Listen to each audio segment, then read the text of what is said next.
Good morning. This is John Carvelli, and I want to welcome you to the November 30, 2021 meeting of the California State Athletic Commission. Welcome. I hope everyone had a safe and happy and healthy Thanksgiving.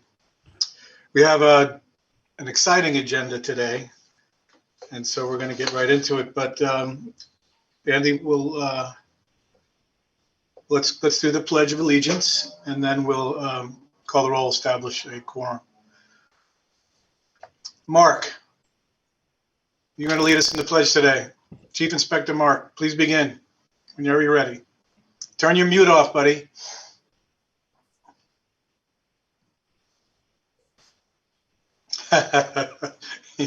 I'm sorry, Mark. There you go. I pledge allegiance to the flag of the United States of America. And to the republic for which it stands. One nation, under God, indivisible, with liberty and justice for all. Thanks, Mark. I'm glad I could put you on the spot like that. Can you all please go on mute if you would? I'll need Andy to stay off mute for now. And then, of course, commissioners, do as you will. Andy, would you please call the roll, establish a quorum? Yes, sir. Thank you, sir. Commissioner and Dr. Williams. Present. Vice Chair Villegas. Present. Commissioner Souter. Present. Commissioner Hardiman.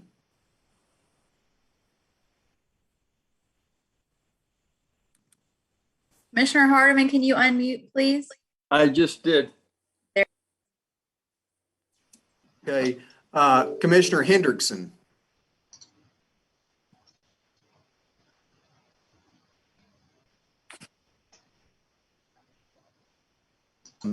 It looks like Commissioner Hendrickson's audio is reconnecting. Okay. I'll come back to him, sir. And Chair Carvelli. Here. Okay. Okay. As far as introductions go, Andy, could you please introduce the commission staff? Yes, sir. We have Sophia Cornejo with us. She's the assistant executive officer, runs the office. She does a lot of the regulation packages for the commission. It's one of her roles. Chief Athletic Inspector Mark Relier is with us. He runs. He's in charge of all the events statewide, as far as the assignment of the inspectors and the running of the events. He and I work together on a daily basis many times. Patricia Blackstock and Lee Palmer are both present. They're both analysts in the office, and they handle the fight cards as far as they come in and the licensing of those cards. And sir, that's our 5 staff that we have full-time at the commission. And thank you. Let's welcome Ken Swenson, our legal counsel from the Department of Consumer Affairs. If there's anyone else from the department who would like to introduce themselves, please do so. Good morning, Heather Hoganson from the Regulations Unit. Hi, good morning, Heather. Thank you for joining us. Anyone else? I see Commissioner Hendrickson is present, so I will say present for him. So there you go. So I think we have a full commission. We have a quorum, correct? And we've welcomed our staff. Everyone's on mute. And so a couple of remarks. Vice Chair Villegas and I attended the event. What was the date, Andy? It's 2 weeks ago now, I think. Yeah, I believe it was 11/13, sir. Right. Okay. So, wow, time is flying by. This was at the Honda Center in Orange County in Anaheim. What a great event. The Munguia Rosado fight, great card, a great battle. Place was packed. Mark and the team did an outstanding job as usual. So just as usual, I wanted to compliment you all. Followed all protocols for COVID. It really went well. I don't know if Vice Chair Villegas, I think he'd probably agree, but we had some great guests. And we look forward to this event coming up on Sunday at Staples Center, which we can talk more about later. With that, let's go to agenda item number 3, which would be approval of the September 13, 2021 meeting minutes. Mr. Foster. Yes, sir. These are the minutes from our last commission meeting. These were sent out to the commissioners. I've heard from no commissioners requesting changes, sir, but if you'd like to request a change, you could do it now. Well, let me begin by asking for a motion to approve these minutes and a second, and then we can ask for any comments. Do I have a motion to approve these minutes? So move. Do I have a second? Second. Okay, any commissioner comments? You are welcome to ask Andy or anyone to clarify, make edits, review. Tricia, you'll let me know if there are any commissioners wishing to comment. I don't see any. I Okay, see no commissioner hands raised. thank you. With that, Andy, we'll call the roll for approval of these meeting minutes. Mr. Chair, can we have an opportunity for public comment? Thank you. Thank you, sir. Thanks for being on here. Our esteemed counsel, I apologize. Any members of the public would like to comment on the September meeting minutes? I see no members of the public having a hand raised. Thank you, Tricia. With that, I will ask for Andy to call the roll. Commissioner Dr. Williams, Approved, yes, aye. Vice Chair Villegas, Approved. Commissioner Souter,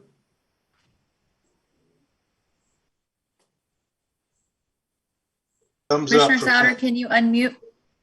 Approved. Commissioner Hardeman, Aye. Commissioner Hendrickson, Approved. and Chair Corvelli. Aye. Motion passes, sir, 6-0. Thank you, everyone. Agenda item number 4. So, ladies and gentlemen, we have 3 appeal cases today. We'll start here with agenda item number 4, and I'm going to ask staff, Andy and maybe Ken, to kind of go over how these items work, because we do have some new commissioners, and I don't know if we've had an appeal case in a while that I can recall. But so agenda item number 4, review and possible action on petition to change the decision for Elon De Jesus versus Rajon Chance bout on September 28, 2021 in Bakersfield, California. In your packets, commissioners, there is a memo from our executive officer tracking through the background, the summary. There's additional information and attachments for the parties involved. Hopefully you've had a chance to review this. And so Andy will present. We will allow the parties to have comment. The parties are allowed to comment. The commissioners are not compelled to answer their questions or respond to them unless they choose to. This is not a Q&A, but it is up to the commissioner, any commissioner's discretion on asking any questions or responding to anything they may have to say. We have Ken Swenson and Heather here on legal and regs, and so we have what we need to think through this and make a good decision. So, Mr. Foster, would you please present agenda item number 4? Yes, sir. This agenda item, all 3 of these appeals come from Rule 368, sir, the change of decision rule. This was a fight on September the 18th in Bakersfield. It was on Fox Sports 1, and Mr. Cantu, who's present here, referee, one of the most experienced referees in the world. I would add that. Made what I consider to be a reasonable interpretation of the rules, and did exactly what he was supposed to do by taking a point. Don't care what the announcers, their opinion is irrelevant. That punch was behind the head. You guys have all saw the video. Round 5 is where it gets more interesting, and notice I didn't have a recommendation on this one. This is a decision for the commissioners, but I will tell you, sir, as we watch it, I do not see a rule in the book. If you look at the Business and Professions Code and then combine it with the rule regulations, I wish Mr. Cantu had handled this situation differently, but I don't see a regulation or a law that says he can't do what he did. The referee has a lot of discretion on control of the bout by statute. And Mr. Cantu chose to take a timeout to see if Mr. Chance could see. And to me, that is the ultimate question here, not whether the fighter was down or not whether Mr. Cantu should have took the point. Mr. Cantu acted entirely appropriately. When you see the video, I'm sure you've already saw it, but when you see the video again, there's no question the fighter was down and he got hit when he was down. The biggest question is when he came up and said he could not see, the way we've came up through boxing is the fight's over if the fighter says he can't see. The problem with this particular case is he had a pre-existing injury from an unintentional head clash that had happened earlier. So that's the real question. Mr. Cantu can kind of go through his, but that's my synopsis, sir. Okay, maybe it's a good time to show the video and then we'll get to Jerry Cantu. Hey, give me just 1 second to switch screens. Jerry, you can unmute, please. I'm trying. No, we can hear you. There you go. Can you hear me now?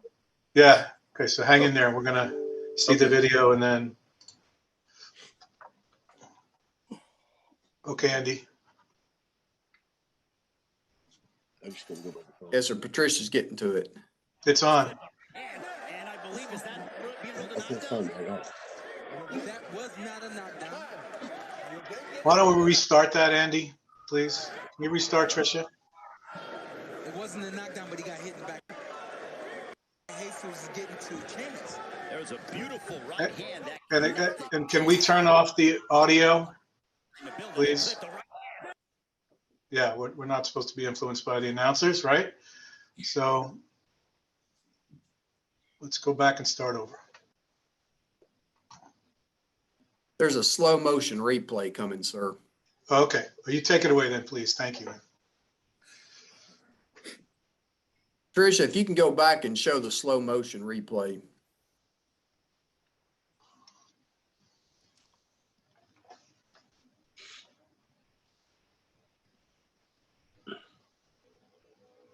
You want to announce this for us, Andy? That, sir? Why don't you talk us through this? Okay, they're boxing, and right, the internet connection's a little bit unstable right here. Patricia, if you could run that back one more time. I don't know if that's sped up for you, but they're boxing, and Mr. Chance, he ducks low, he goes down, and he touches the ground.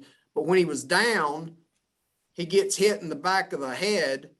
And it was more of like what I viewed it was more of like a slip, like Mr. Chance was just trying to catch his balance. It wasn't like he went down from some kind of punch that forced him down. They were boxing, he was ducking, and he went down and he touched the canvas with his gloves. That's not the definition of a knockdown. A knockdown has to be where the punch. See right here, look. To me, that's a foul. And Jerry looked at it as a foul. That looks like a foul to me. Okay.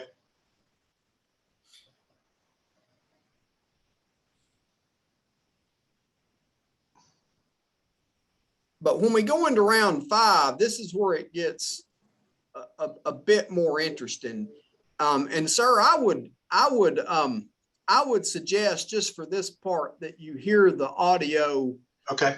Because you can kind of hear Mr. Chance and him talking and just kind of disregard what the announcers are saying, because this is really about the communication between the referee and the boxer.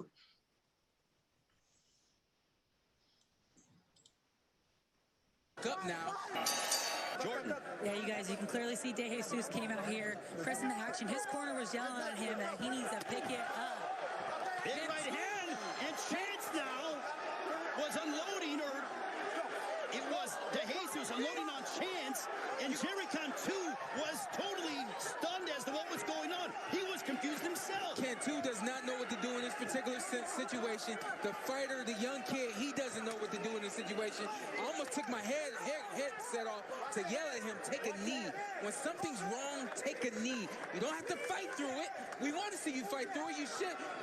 We're fighters. We fight through things. But in this particular situation, if something's wrong, take a knee.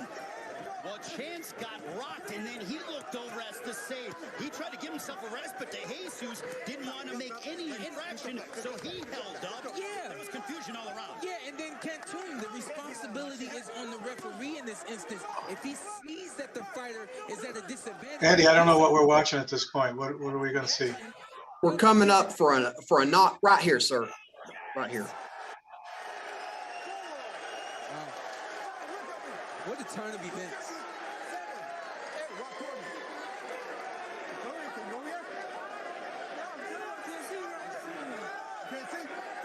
There you go.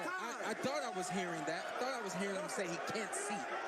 So Rajon Chance saying that he cannot see. So this is what we're looking at, sir. He beat the count, and this is really where the appeal stems from. He beat the count. Can Jerry do this?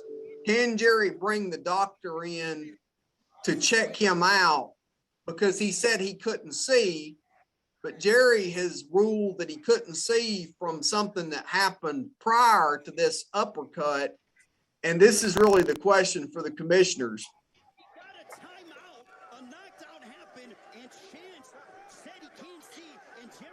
Tricia, that's probably, I mean, unless the commissioners want to see it again, but that's what happened.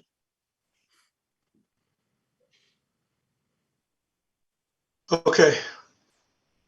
So tell us what you are expecting of us or what the request is. Make it clear, please, Andy, for the commissioners.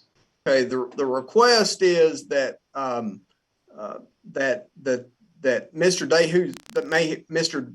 De Jesus be declared the winner because of the various things that they cited.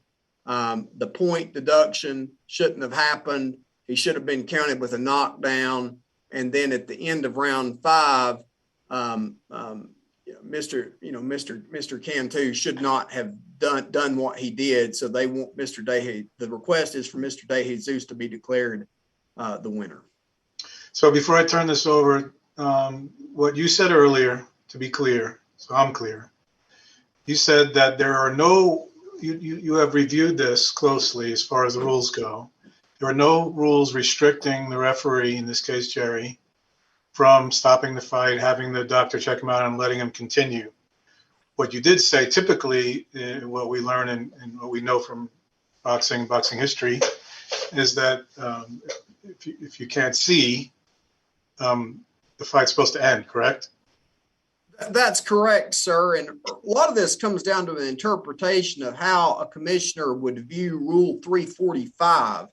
And I don't know if you can put Rule 345 up, Patricia, but it says the referee shall have the power to stop a contest if he or she considers it too one-sided or either contestant is in such a condition that might subject him or her to serious injury. And in either case, to render a decision in the manner prescribed by Rule 339. Regardless of any examination by the ringside physician, if a boxer unequivocally manifests an intent to stop fighting, the referee shall immediately stop the contest. If the referee is unclear whether the boxer intends to stop fighting, the referee shall ask the boxer if he wishes to stop fighting, and if the response is affirmative, then the referee shall immediately stop the contest. Now, in that video, I don't know if we could see or hear it, but did Jerry ask him if he was done? I could not hear that, sir. I heard, or what I thought I heard was Mr. Chance say he couldn't see to the referee, and then it appeared that Mr. Cantu brought in the ringside physician to check his vision. So unless the commissioners have any questions for you, why don't we ask Jerry to respond to that and see what he has to say?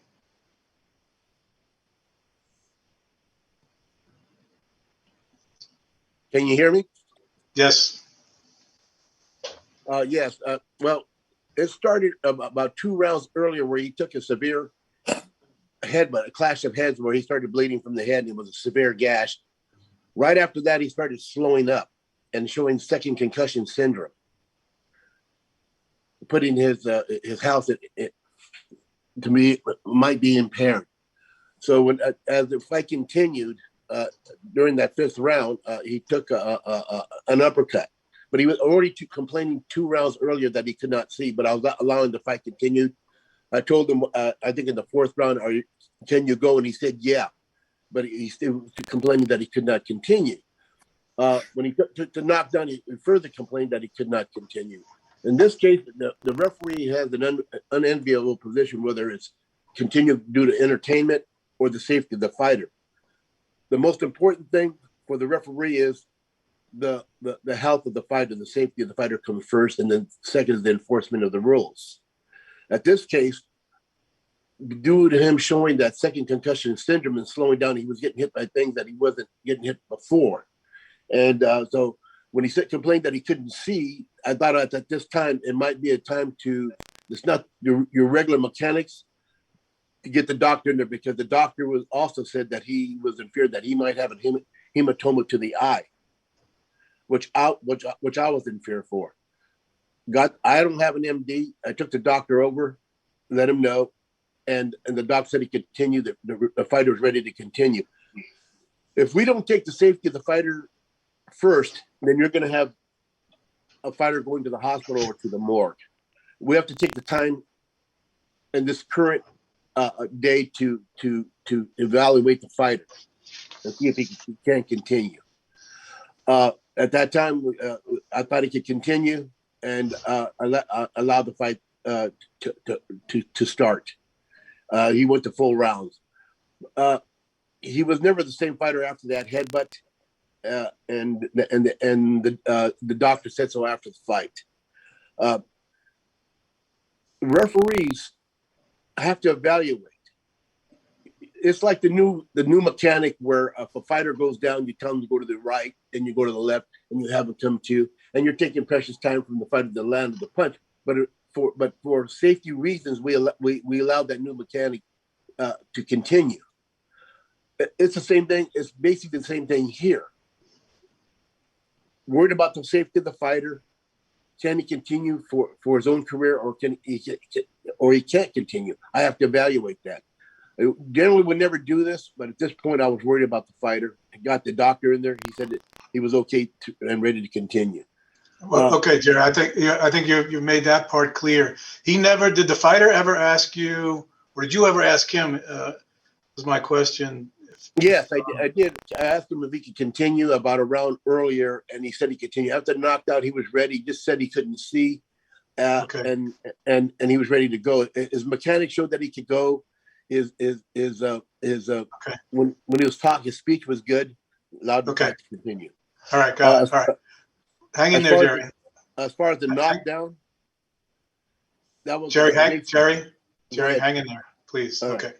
So at this point, I think it's time to see if some of the other commissioners have some questions. We want to get some clarifications here. And then, Jerry, we can get back to you and some of the others.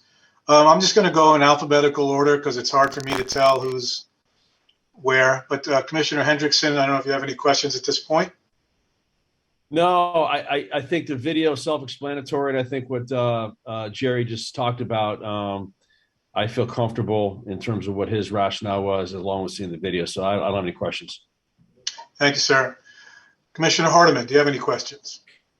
No, never seen anything quite like this. It was a very good explanation, and I wish I would like to hear a recommendation from our director Foster, since he's probably put a lot more. Maybe he's got a new opinion. As of lately, has no opinion. So I'll just leave it at that. It's very confusing for me. Yeah.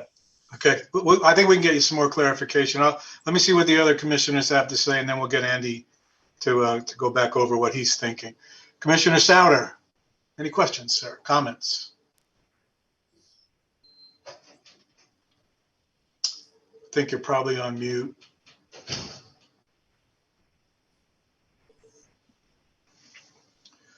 Okay, you can always pipe in, Dan, whenever you want. Vice Chair Villegas, do you have any comments, questions at this time? No questions. Okay. Dr. Williams, do you have any comments or questions? Yeah, I just have, just for clarification from Jerry, did you say you asked him and he said he could not continue? No, he or said did you that say he could. you asked him and he said he could continue? He said he could continue earlier. Yes. Okay, Doc, you okay for now? I don't know if Commissioner Souter has raised, Tricia, has Commissioner Souter raised his hand or has to speak? Commissioner Souter's unmuted. Okay, okay, great, thank you. Okay, Andy, you had a question from Commissioner Hardiman, might be helpful to all of us. Can you clarify again the request and what your thoughts are on the two-part request from what I understand? What the appeal is? The request is for Mr. De Jesus to be declared the winner. And you know, like any good appeal, and this is a good appeal, that's why you're hearing it. They put a lot of different, they tried to throw a lot of different things up. They tried to talk about, there was the knockdown, there was the, he should not have took the point after he got hit in the back of the head.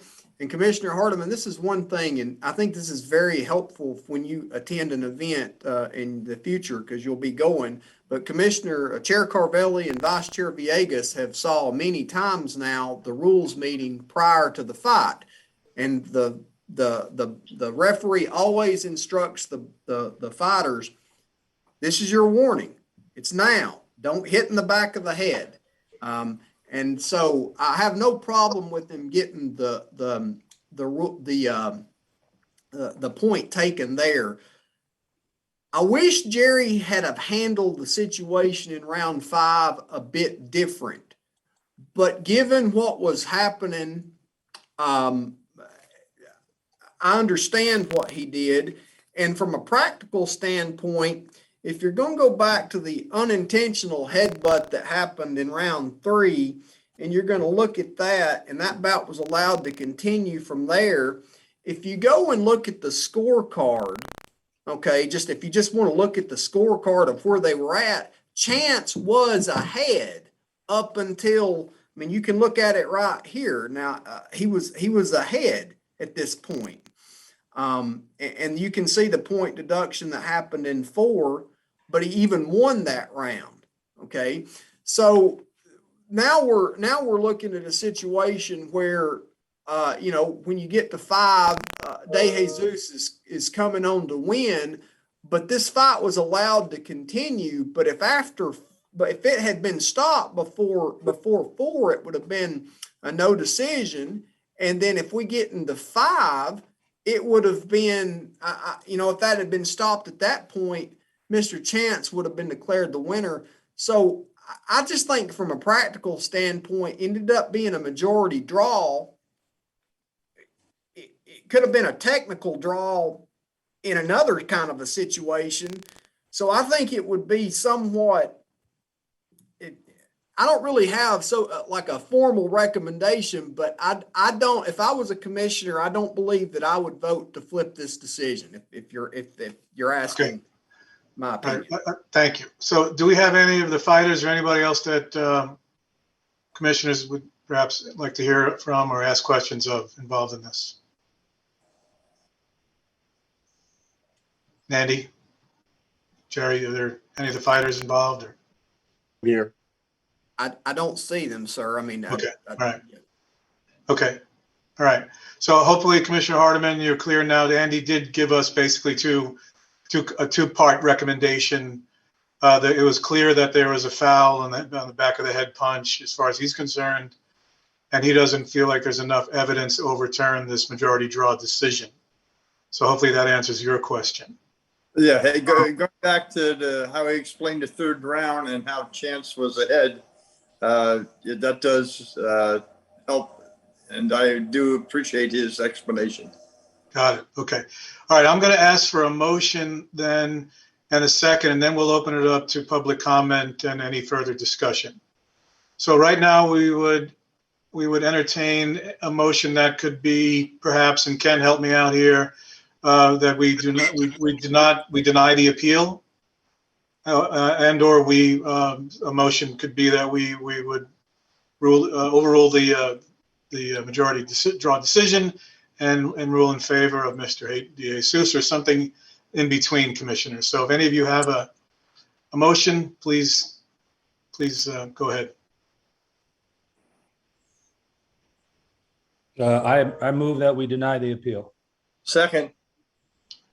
Okay, that was quick. All right, we have a motion to deny and a second. So now we can open that up for public discussion. We're going to discuss that motion. Okay, so to deny the appeal, anyone is welcome to comment on that. So Tricia, let me know if we have some folks that would like to address the commission. I see no hands raised from the public. Okay. Mr. Chair? Yes, sir. I wanted to note that in considering an appeal, the party bringing the appeal is the party with the burden of proof.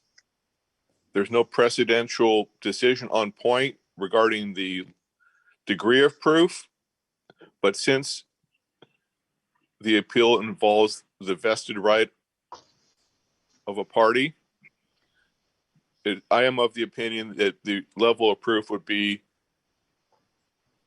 clear and convincing evidence necessary to overturn the decision of the referee. Okay, which we did not have.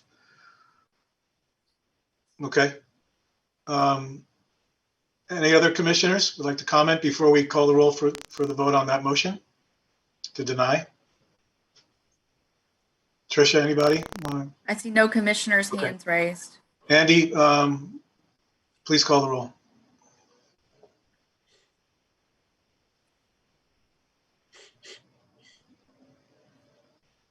Andy? Commissioner and Dr. Williams? Aye. Vice Chair Villegas? Aye. Commissioner Souter? Aye.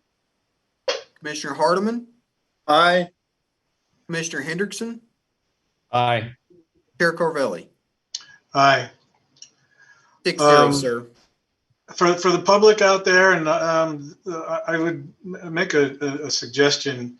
If you are going to make an appeal to this commission, you should probably show up and argue your case in person. That might be helpful for those listening out there. The other, Jerry, is we hope that you'll hear Andy's comments, and I know that you will take them to heart. You are a professional, and we appreciate you. And thanks for attending and presenting your information to us. Okay. Thank you very much. With that, agenda item number 5, review and possible action on petition to change the decision for Jacob Yearo versus Ahmed Abdelaziz bout on August 28th, 2021 in San Francisco, California. Mr. Foster. Sir, this is about this got appealed, and essentially Mr. Yearo is claiming that he was not unconscious at the time of the stoppage, and he did not go out from the Von flu choke, okay, or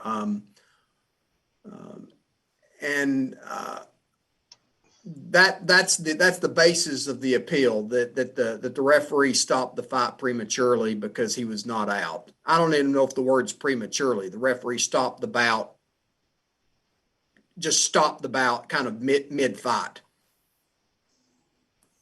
Okay, we're going to look at the video. Yes, sir.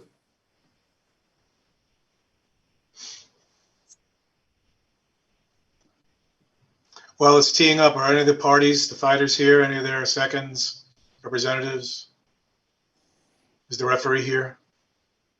Yeah, yes, sir. The referee is here. That's Mr. Vandal. Is it Vandal? Vandal? Yes, sir. Okay. Okay, Andy, take it away, please. Okay, we can just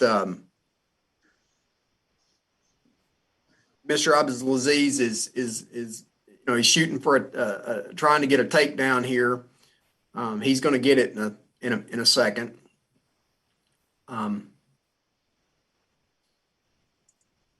notice that Mr. Yearo has put in.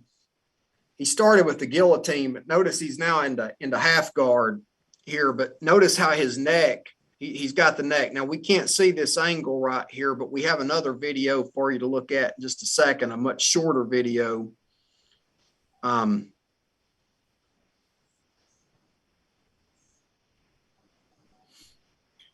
it's very important for the commissioners to notice the leg placement here of Mr. Yearo.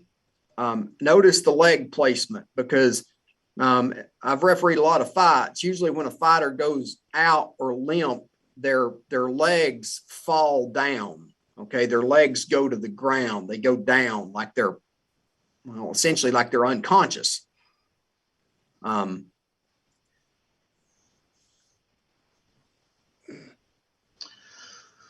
Okay.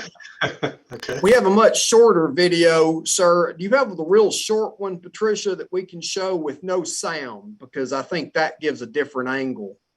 Give me just a second to queue it up. I have a lot of windows open. Yes, sir. Sir, we've done this for a long time together, and I don't know if I've ever come in here and sided against my referee, and I don't want that to seem like that's what I'm doing here. What happened, sir, is this was a situation where we had like essentially a long period of time with no reps in Northern California for our officials. So this is the first mixed martial arts fight post-COVID that we came back from. And it wasn't just Mr. Vandal. All of the officials and the inspectors, the entire group was rusty, was out of tune. I don't believe, sir, Mr. Yearo was unconscious. I do not believe that. Not to say Mr. Vandal's not and we have developed him a long time. He's going to continue to get reps. He's going to get better as a referee. I just feel like in this situation, to be totally honest, sir, I do not believe Mr. Yearo was unconscious. Right. Okay. Got it. Do you have the other video for us? Yes, sir. Can you see it? Yeah, there we go. Okay. Patricia, can you play it?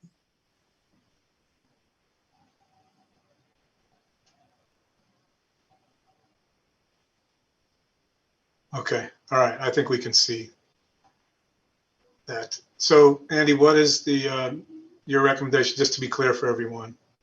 My recommendation, sir, would be to make this fight a no contest. Okay. I'm going to ask the commissioners right now to see if they need to hear or want to discuss any more. Again, I'll just do this in reverse alphabetical order. Dr. Williams. No, I don't have any other questions. Vice Chair Villegas. Yeah, who's on? Is the referee on our call? Yes, sir. He is. Okay. Would you like to speak to him? Yes. Okay. Unmute yourself, please, Mr. Vandal. Yes, sir. Mr. Vandal, were there any communications in that move, in that situation between the fighter in question and the referee? So no, I didn't give a warning to the fighter because at the time the fighter was unconscious. You don't give a warning to an unconscious fighter. Again, But do you communicate to say, can you hear me or anything like that? I did not. It is a mechanic that can be used in my statement. I did mention that it was poor mechanics were used. I should have allowed further time for the submission to continue. I could have done things. I don't have to, but I could have done things like touched his hand. I could have done things like asked him, was he conscious? Was he not? At the time, you'll notice I move in at 1450 is when the pressure amplifies. That's when he goes from half guard to releasing half guard and trying to get out because the pressure is amplified. At 1458, he's in the fight. In my opinion, at 15, he's out. That said, I should have allowed further time. it's a choke. And when a fighter is in a choke and there's no danger of a cervical crank, there's no immediate need for me to stop the fight. So mechanically, I should have allowed further time. That opens it up for a fighter who's trying his absolute hardest. I believe Waikaro when he says he doesn't think he was out. I fully support Mr. Forster's decision. It was poor mechanics. I should have allowed the choke to continue to finality.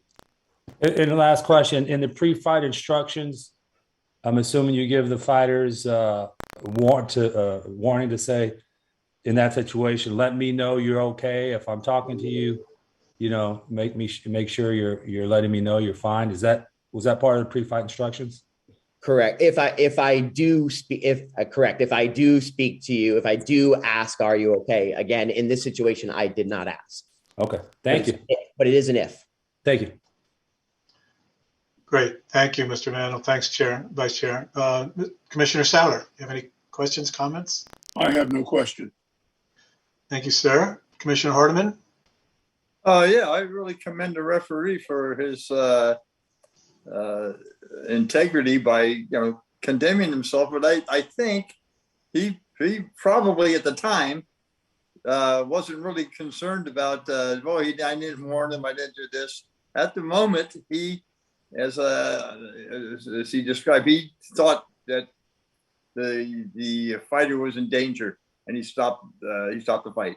It was a mistake, but I don't condemn him. I'd rather see that happen than go the other way and somebody maybe have much more serious injury. So a mistake was made. I bet you I've watched hundreds of fights since I become a commissioner. I'd like to, late at night, I watch at least 2 or 3 fights every night. And I would say out of the hundreds that I watch, probably 2 or 3%, in my opinion, were stopped too soon.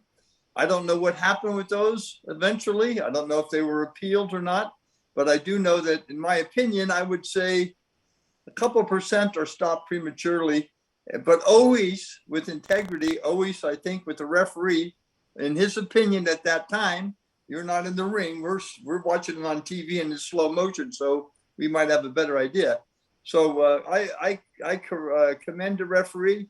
I don't give him a strike against him. I think if we vote to agree that it was stopped too soon, that he doesn't deserve a demerit or any kind of thing. He deserves a pat on the back for coming forward and telling what happened. So that's my comment. Thank you. Commissioner Hendrickson. No, likewise, I appreciate the ref's honesty and assessment of the situation. Excellent. Yeah, and allow me to agree with my fellow commissioners, Mr. Mandel. It's exactly the way to handle yourself, in our opinion, as a professional. We appreciate that. We don't always get that. Okay, we need a motion. Commissioners?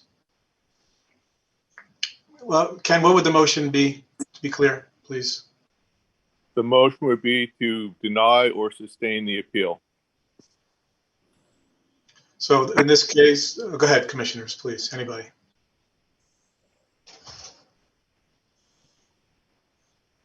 Do we have a motion to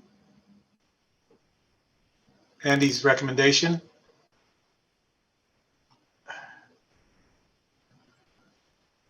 Yeah, I move that we accept Andy's recommendation and change to a no contest. Thank you, Dr. Williams. Do we have a second? Second. We have a second. Okay, here's an opportunity for members of the public to comment on this motion to change this bout to a no contest. That is the motion on the table. Tricia, any members of the public wishing to? I see no members of the public having their hands raised. Okay. Andy, please call the roll on our motion to change this bout to a no contest. Commissioner and Dr. Williams? Aye. Vice Chair Villegas? Aye. Commissioner Souter? Aye. Commissioner Hardiman? Aye. Commissioner Hendrickson? Aye. Chair Carvelli? Aye. Thank you, everyone. Agenda item number 5, review and possible action on petition to change this, wait a minute, 6, please forgive me. Review and possible action on petition to change the decision for Alberto Martinez, Los Bayanduran Gantamor bout on August 28, 2021 in San Francisco, California. Same evening, same event. Mr. Foster. Same evening, same event.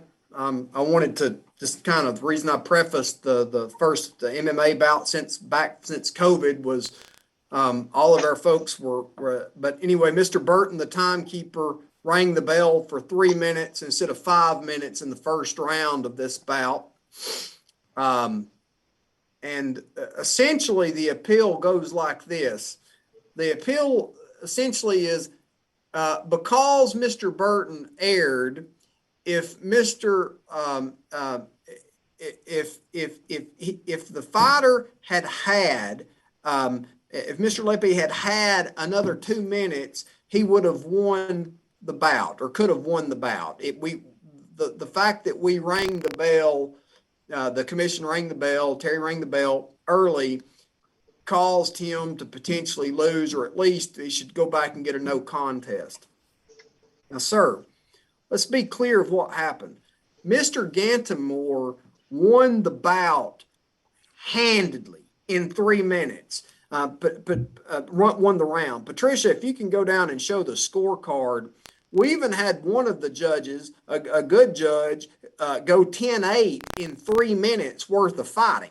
Okay, John Toll, not a bad judge, went 10-8. It could have absolutely been a 10-8 round. The other two went 10-9, but he ended the round in the mounted position, arguably the most dominant position in fighting. If it had 2 more minutes, Mr. Gantamor would have, in my view, would have stopped him. So if anybody should be nobody, but I feel like that this appeal is basically just an appeal to kind of utilize our rules. But if you're going to utilize the rules, you have to have cause to do so. I don't believe there's cause here, but they did appeal. They followed the right procedures, and they get their day with the commissioners. So it's an interesting one. Your recommendation then is to deny the appeal, even though it was clear that the timekeeper made a significant error. That's correct, sir, based on what was happening in the round. And we have the round if you would like to see it, because he wound up mounted and punches were about to come. I've taken a look at it. Does any of the commissioners like to see the video clip? Tricia?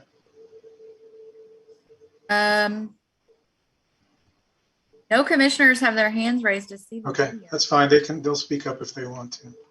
Okay, well, let's, are there any of the parties involved present today? Yes, I'm here. Yes, I'm here. Terry Burton. Terry, you were the referee. I was the timekeeper. No, please excuse me. I don't know what's wrong with me today. Terry Burton, the timekeeper. Okay, thank you for attending.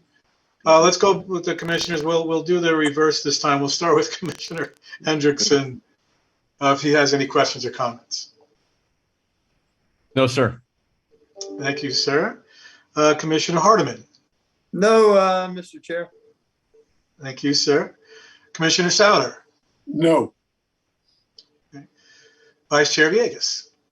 What was the record of the fighter who lost? What was his record going into that fight? I can get that for you, sir. Just hang on 1 second. And as you get it, my only comment as you get it, Andy, is,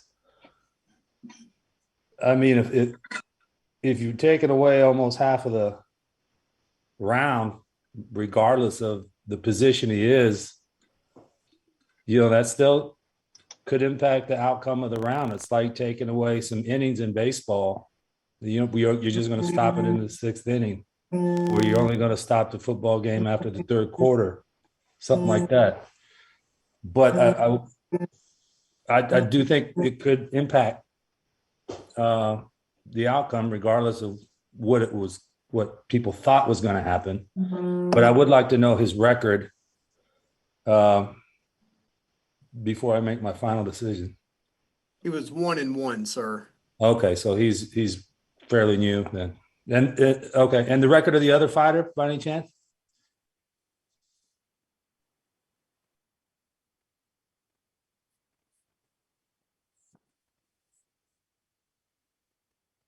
And the reason I'm asking for the records of it, gives me a little understanding of their experience in the ring. He was 1-1 also, sir, or he's 1-1 now. He was 0-1 going into that fight, but he had a deep amateur background for mixed martial arts. He was 6-1-1 as an amateur. Okay. Thank you. Dr. Williams, Commissioner Dr. Williams, do you have any questions or comments? No questions or comments. Okay. My turn. I am thinking I'm along, I think, the same lines with Vice Chair Villegas. I'm not comfortable with the fairness issue here. I'm not comfortable at all. That was a commission mistake, and we have to own it. And I'm not comfortable at all with the 2 minutes we're taken away from this bout. Having said that, before we ask for any public comment or others that might want to comment,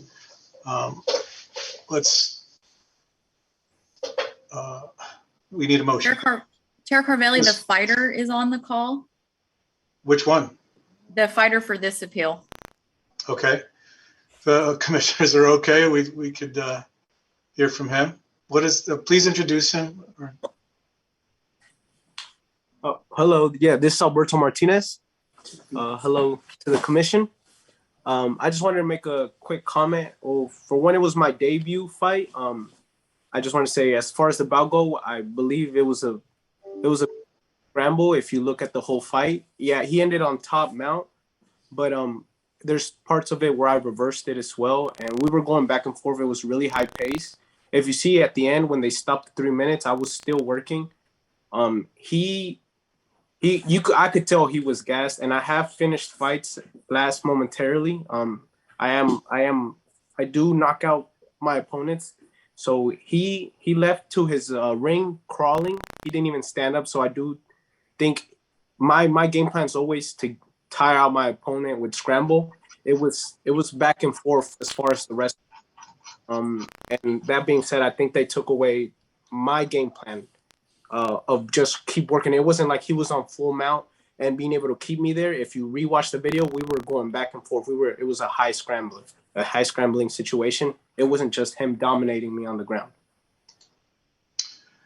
Excellent. Thank you for attending and saying your piece, Mr. Martinez. I know we appreciate that. Any commissioners have any questions for Mr. Martinez? Tricia, anything? I see no commissioners' hands raised. Okay. All right. Let's get a motion, and then we can invite any public comment.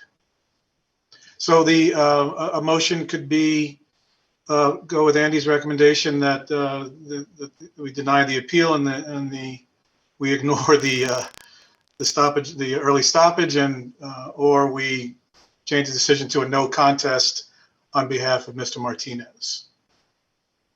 Do I have a motion?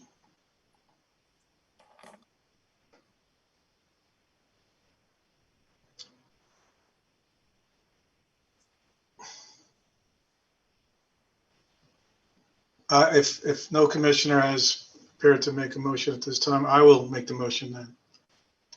I will make a motion that we rule in favor of this appeal and change this to a no contest. For me, I'm limiting it to a very clear issue of fairness and what this commission is, as far as since I've been around, has always been about. Second. And we have a second from Vice Chair Villegas. Any comments from the members of the public on this decision to accept the appeal of Mr. Martinez and change this bout to a no contest? No public hands raised. Okay. Okay, Mr. Foster, please call the roll. Commissioner and Dr. Williams, Aye. Vice Chair Villegas, Aye. Commissioner Souter, Aye. Commissioner Hardeman, Aye. Commissioner Hendrickson, Aye. Chair Carvelli. Aye. Motion passes, sir, 6-0. Okay. And I know, Andy, you did not attend the fight in Honda Center on the 13th because you went up to San Francisco to get some more personal time with our folks up there that could use some more Yes, sir. instruction and experience and experience. So excellent. Okay. It's almost 11. Can we take just a 10-minute break and we'll resume with agenda item number 7 at 11:10.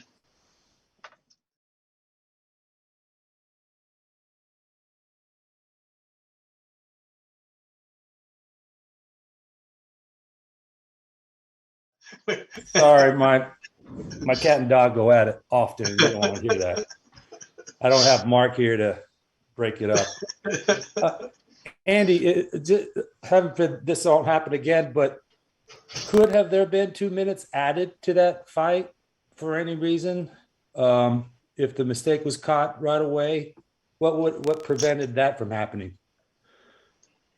Well, what happened was I was sitting on my side at the commission side, and Terry was across from me, and he rang the bell. He did the clappers and he rang the bell, and I was like, that seems short. And I ran over there like real fast. I said, how long was that? And he said, oh, and he said I timed it for boxing instead of mixed martial arts. So, yeah, but for future, just to put something in the future, if that should happen again, can we add the 2 minutes back? I mean, that's a further discussion, but that was a question I had. I think you could if it's caught right when they're in the position and they hadn't went back to the corners. Okay, thank you. You know what I mean? Yeah. Thank you. That's a great point, though. Very good. Okay, we are reconvening. We're back in session on our Tuesday, November 30, 2021 meeting of the California State Athletic Commission. We are taking up on our agenda. We are on agenda item number 7, which is discussion and possible action to amend sections 400, 401, 2, 3, 4, 5, 6, 7, 8, and 409 of Title 4 of the California Code of Regulations related to boxers' pension plan. Mr. Foster. Mr. Chair, I'm going to ask that this item be tabled until the next commission agenda. Staff needs more time to get this and to get the full ramifications of the fiscal impact on this particular regulation. Got it. Without objection from any other commissioners? Tricia, any other commissioners raising their hand? None of the commissioners have their hands raised. Okay, Mr. Foster, we will table this to the next commission meeting or whenever you deem it ready for commission action. Yes, we'll move right on then to agenda item number 8, discussion and possible action regarding the procedure for administration of regulated events manuals, new operating policies. Please explain this agenda item and take it away.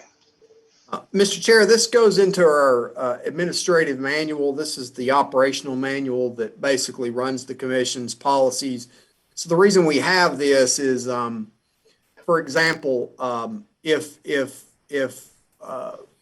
we, you, I, the other commissioners, the staff are no longer here, a new commission could pick up the manual and know how to run the operations.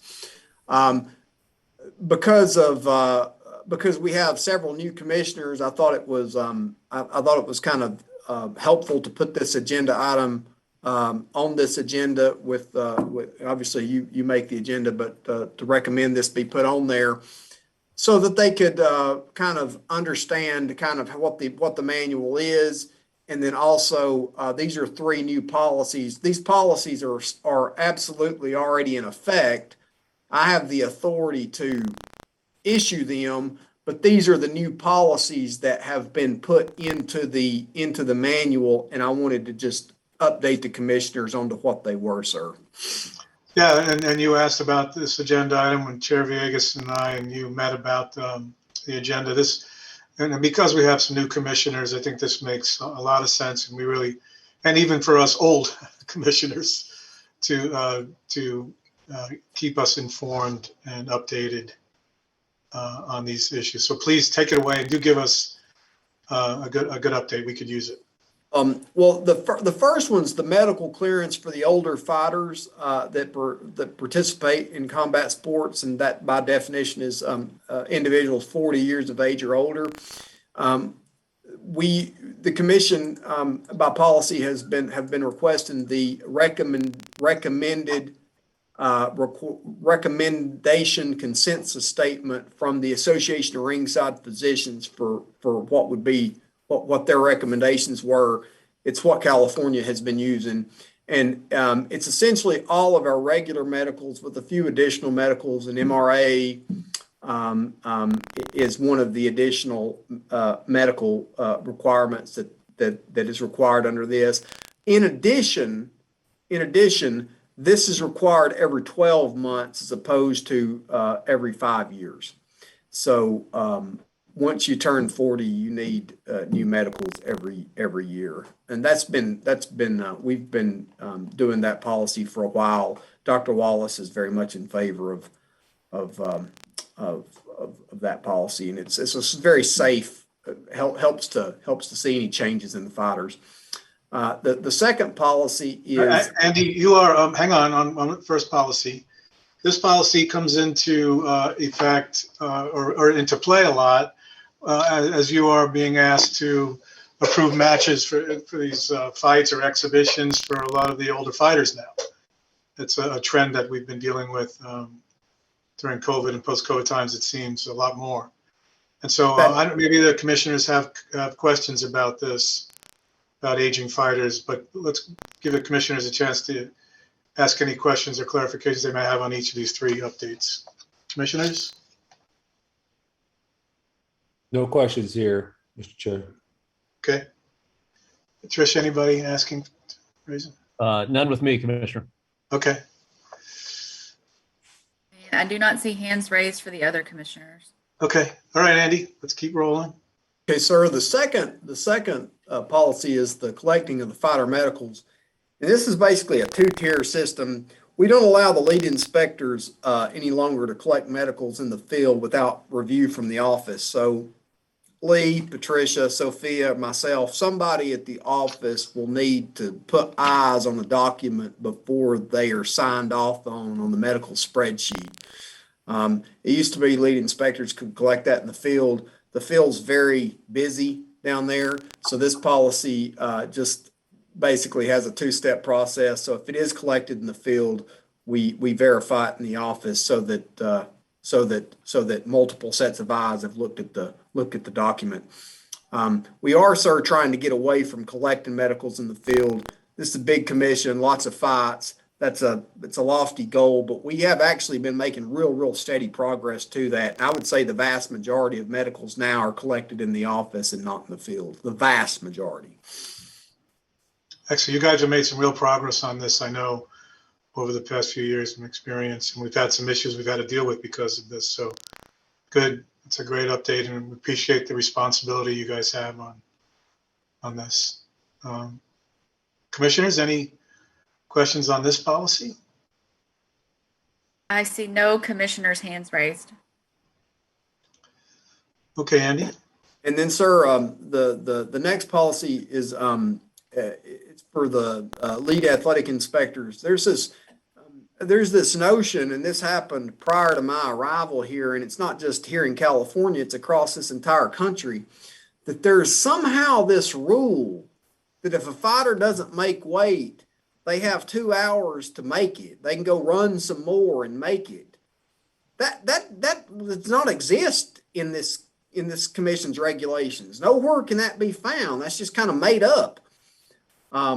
So this policy addresses that made up policy or made up regulation or whatever that says, hey, you can't be, the weigh-in time's here, and you get your chance to weigh in, and the purpose of it is to keep a dehydrated fighter from dehydrating themselves even further, trying to make an artificial weight that they actually don't weigh. I can assure you, sir, that especially on these big high-profile events, the fighter knows exactly what they weigh. They're 100% sure of what they weigh when they walk down to step on the commission scale. So if they step on that scale and they're heavy, it's up to Dr. Wallace or whoever the chief ringside physician is to decide if they're going to get another chance or whatever. But it's not a guaranteed rite of passage that you go get to dehydrate yourself for 2 more hours. Right. Got it. Commissioners, do you have any questions or comments about this policy? I see no commissioners' hands raised. It occurs to me we might have jumped into this a little fast, maybe particularly if we have a couple of very new commissioners. Commissioner Hardiman, I'm thinking about as well, our most recent appointed commissioner. Can maybe you and/or Ken could talk about the procedure for administration of regular events, the actual manual, and this maybe a summary of the existing manual, what it means and how the commission delegates its authority to you and the staff and what your responsibilities are. I think it might be helpful for the commissioners to get an update on that.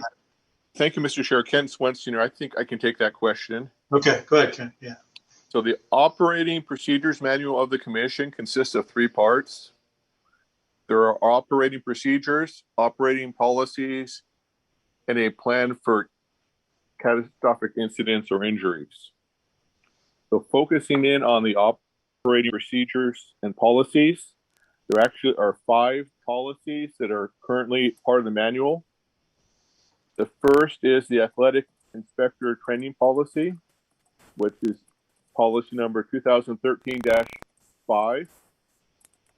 The second is the procedure for early distribution of boxer pension, which is policy 2013-3. The next is new ringside physicians and certification of new ringside physicians. That policy is number 2013-01. Next is the selection of officials policy, which is 2013-2.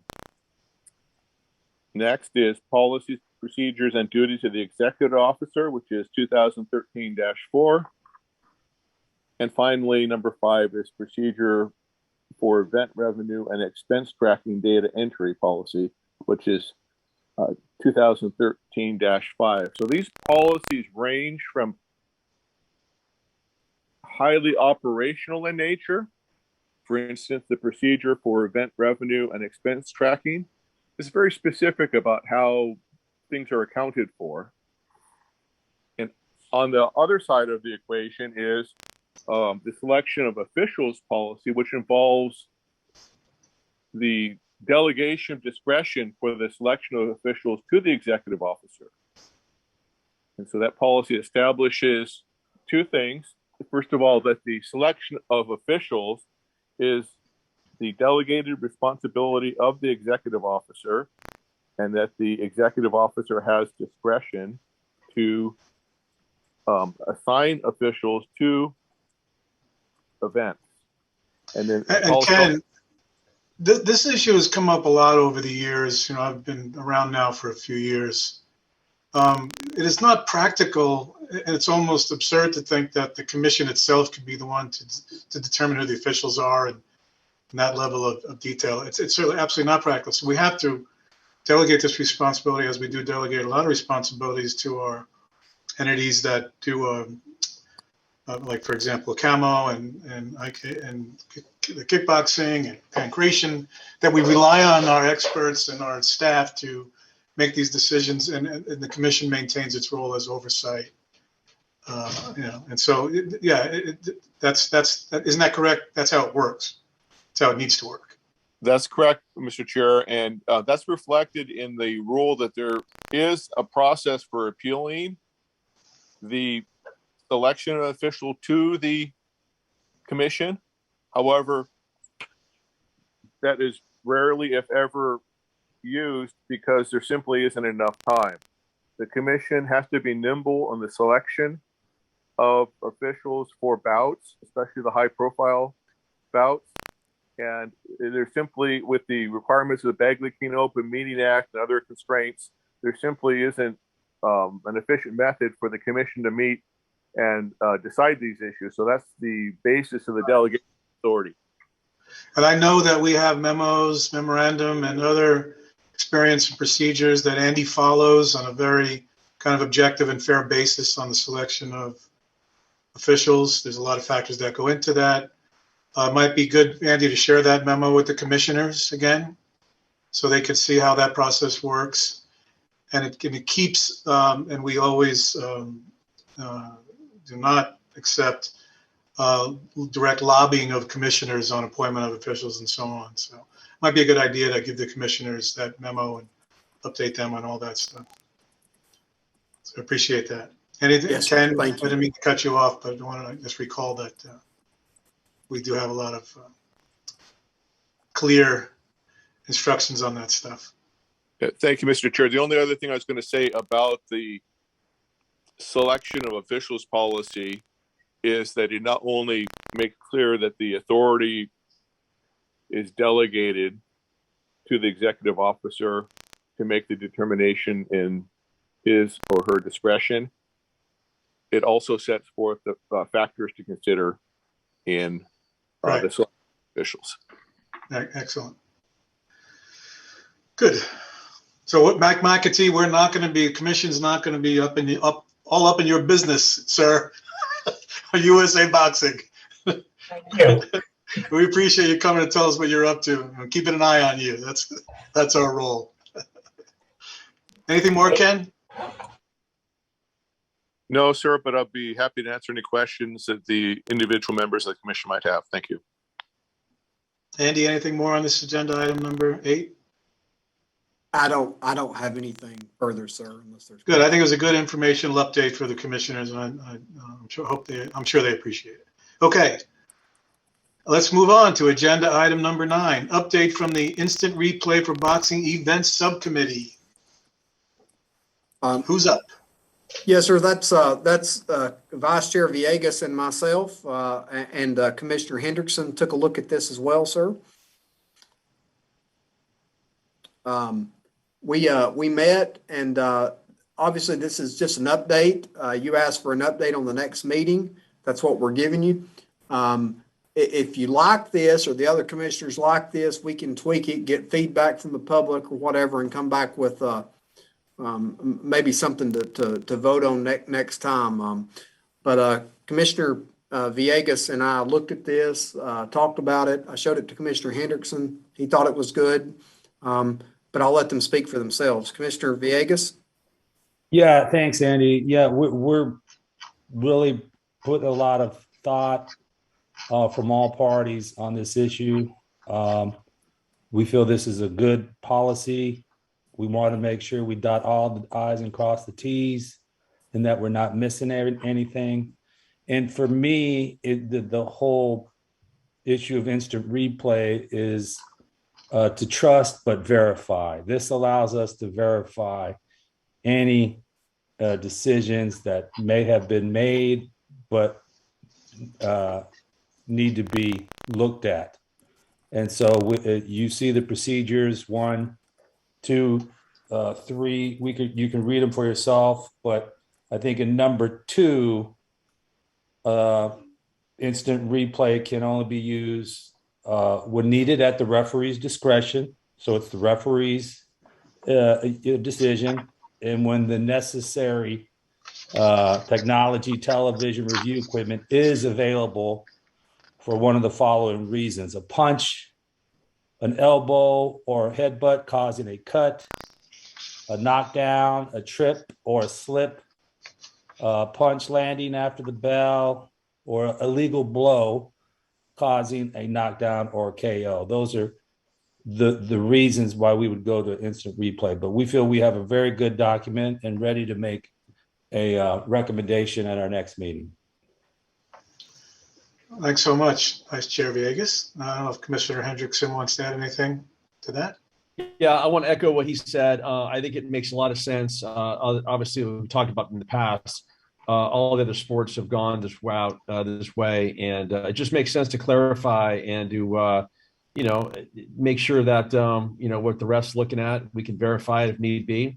This has become a big business, and to make sure we make the right calls, make the right outcomes is the way to go. So I applaud their effort on this document, and I have no further questions to add, but it looks really good. So I would thank you, Commissioner. I would suggest to the other commissioners and anyone else that would like to provide information to this subcommittee to please do so through Andy for them to consider, so they can put something together perhaps for our next meeting, which it appears will be next in March in about 90 days. And so please do feel free to provide your any information that the subcommittee can review before they bring it to the full commission. Any commissioners would like to comment on this at this point, or anytime they feel like? Yeah, please. Thank you, Mr. Chair. Please do, because we want to make sure we're not missing anything. And then we'll be able to submit for recommendation. Do we have to wait until the March meeting? Well, I think it's agendized for discussion today. Okay. So, yeah. Okay. Let's give people a chance to, the commissioners a chance to think through this, see if they have anything. But now they know that, within the next couple of months, there's going to be an action item coming before the commission on this. Yep. Thank you. Would any members of the public like to comment on this item at this point? See no public hands raised. Okay. Thank you for that great update and all the work you all are doing. Really appreciate that. Agenda item number 10, review and approval of proposed 2022 commission meeting dates. There are 4 dates: March 7, June 6, September 12, December 12. These can be calendar hold dates, so nothing to feel like that you can't make vacation plans if things change. And if, I don't know if we need, yeah, I guess we do want an approval for these hold dates. Is that correct, Andy? Yes, sir. But they're like you said, sir. They're fluid dates. It's a long way out, but they're calendar hold dates. So can I get a motion to approve these calendar hold dates, please? Or change them? So moved. We have a second.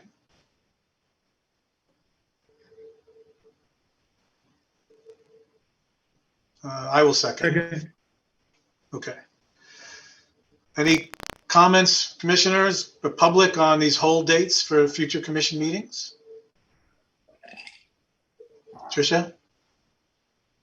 I see no hands raised. Okay. Andy, call the roll. Can't hear you, Andy. Commissioner and Dr. Williams? Aye. Vice Chair Villegas? Aye. Commissioner Souter? Aye. Commissioner Hardiman?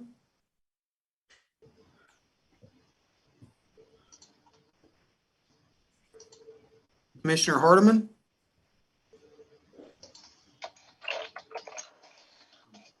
Commissioner Hendrickson? Aye. Chair Carvelli? Am I unmuted now? Yes, sir. Okay. Yes. Oh, okay. Yeah, I. Okay, and Chair Thank you, Carvelli? Commissioner. And I'm aye as well.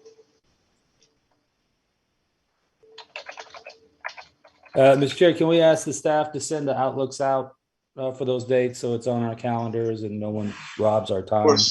Of course, sir. Absolutely. So the motion carries, and now we will continue to move on to agenda item number 11, the Executive Officer's Report. Mr. Foster. Okay. Sir, just I lost one of my screens. If we can just bear with me for 1 second. I'm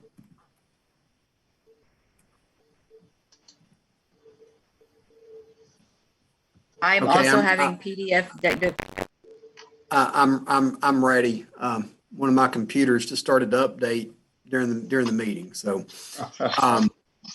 if Patricia, if you can put my executive officer's report up on the screen so I can look at it. The first part, sir, is the budget update. That's usually what I start with. And what I can tell you, sir, is the revenue appears to be coming in at a relatively good clip. Certainly not like it was right before COVID or the years before COVID, but it's coming in much, much better than fiscal year 2021. We've deposited, Patricia, can you put that up? We've deposited. I'm having technical difficulties. Sophia, can you put yours up? I've got mine. I'm just going to have to. We've deposited 700. The commission's deposited 710,000 so far. So far at this time. But there's several major events in the near future. The Sunday event that at the Staples Center will provide significant revenue to the commission. We've deposited $3,610 to the Neurological Fund. The commission's deposited $34,711 to the Boxers Pension Fund. And Mr. Shaw is here with the for the annual pension investment account update, but the pension investment account has approximately $5.4 million in the account at this time. Sir, if you're agreeable to it, we could have Mr. Shaw do his presentation now. Please do. Thank you. Thank you, Andy and Chair Carvelli and commissioners. Happy to be here today and discuss the state of California Boxers pension plan, specifically the financial advisor role that I play, and more specifically the investments, the investment performance, and as detailed as we'd like to get, the underlying investments that have led to the performance that we have. If you're having trouble reading the statement that's on your screen, as I am a bit, it is included in your packet because I would like to point out a few numbers on that. So if you'll give me a moment to find that, or maybe I'm just the one that's having trouble with it. So before we get into the specifics of the performance and the balance of the fund and how it's doing and how we got there, I wanted to get back to a request that's happened and that has been made by commissioners. I know specifically Commissioner Sauter, as well as others, who've asked about a projection as to where we might be as a pension fund 1 year, 3 years, 5, even 10 years from now. And that is, and I've been hesitant to provide any specific or somewhat specific numbers because there are quite a few variables that go into that. And I'm going to jump ahead and then come back to the statement. But you'll notice that after the statement, I've included just the withdrawals that have been made over the last few years. Thank you, Patricia. From the fund, it's the second to last page. Contribution and withdrawal summary. Keep going.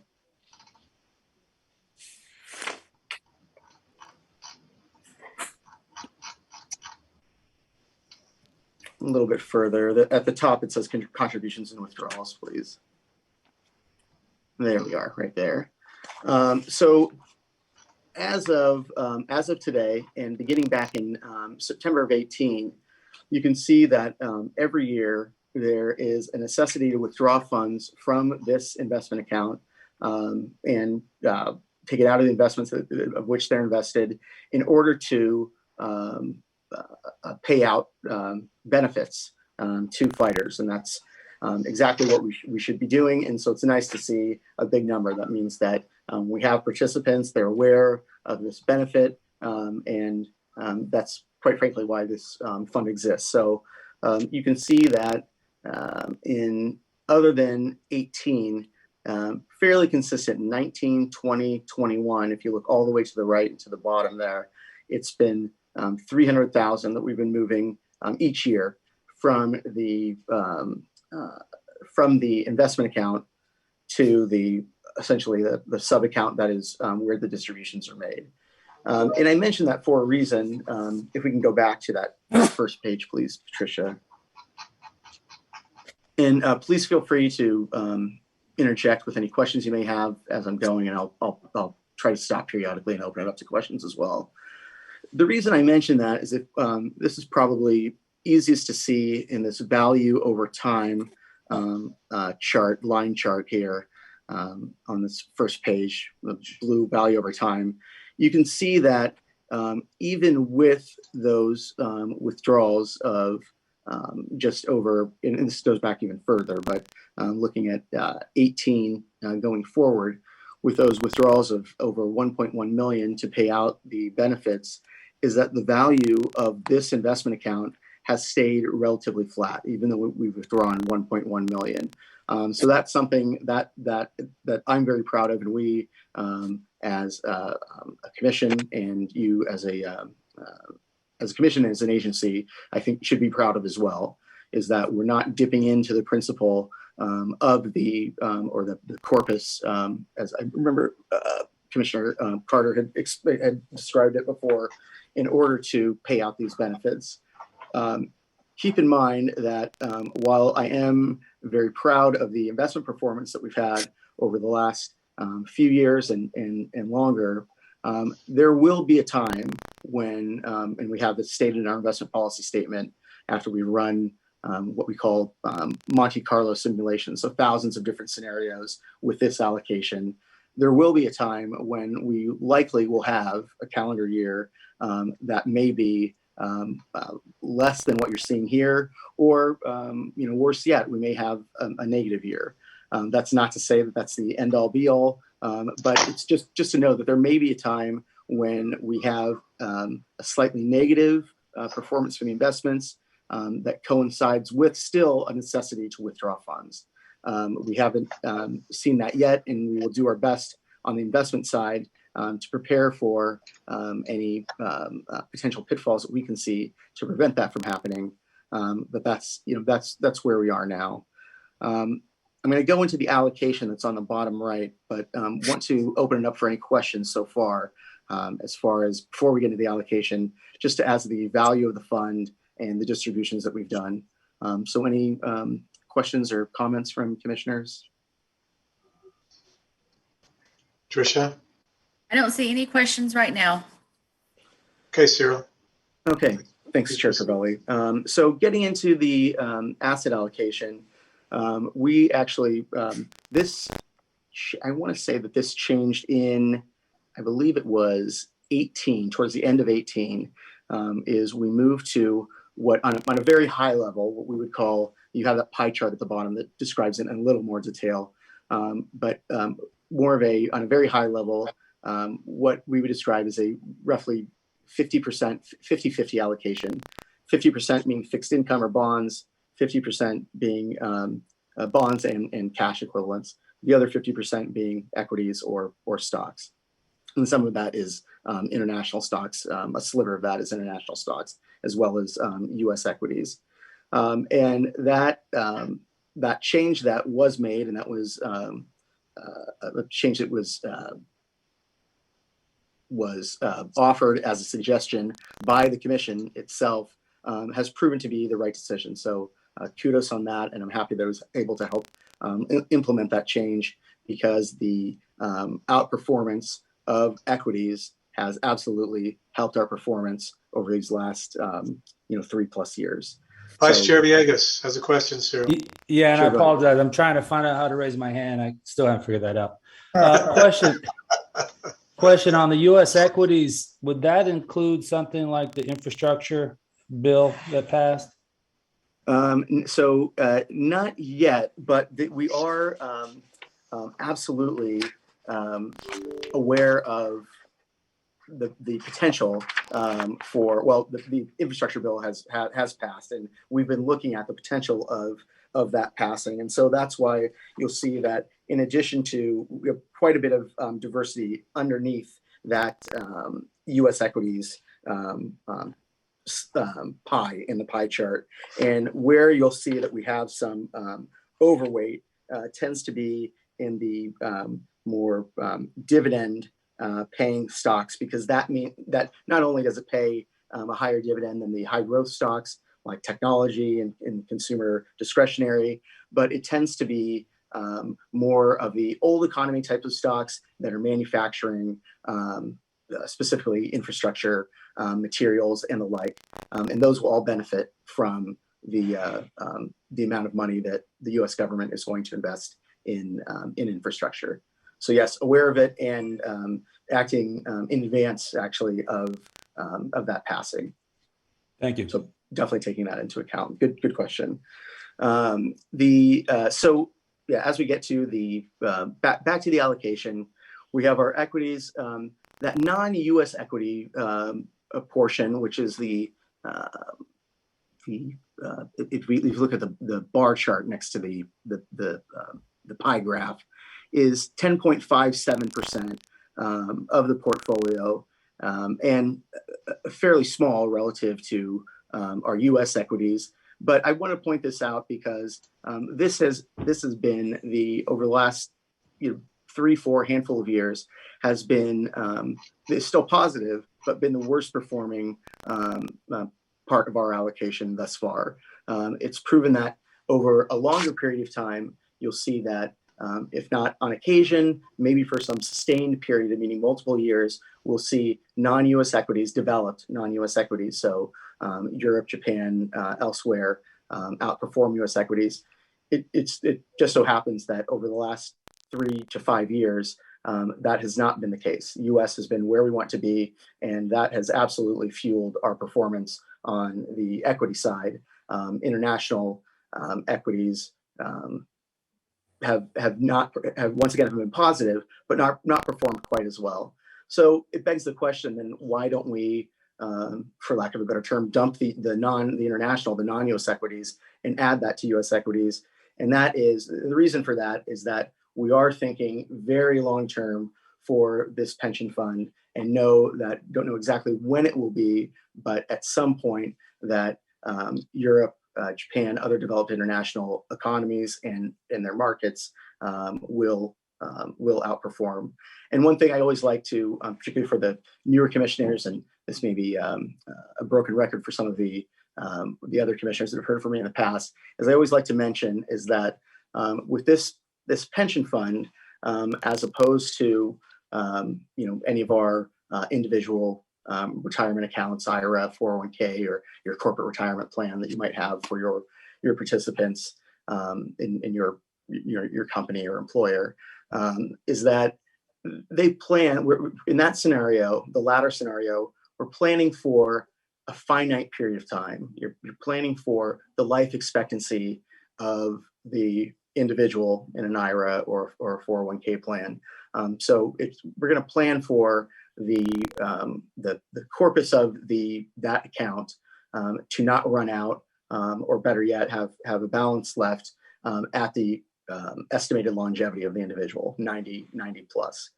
What's different about this pension fund and other funds like this is that this doesn't need to last until a finite time. In fact, it needs to last in perpetuity, so that even when we're all old and gray, or no longer have any involvement with this pension fund, we'd like to see the majority of that corpus be there. Better yet, see it grow with inflation and beyond, so that 20, 30, 50 years from now, this pension fund still exists and still is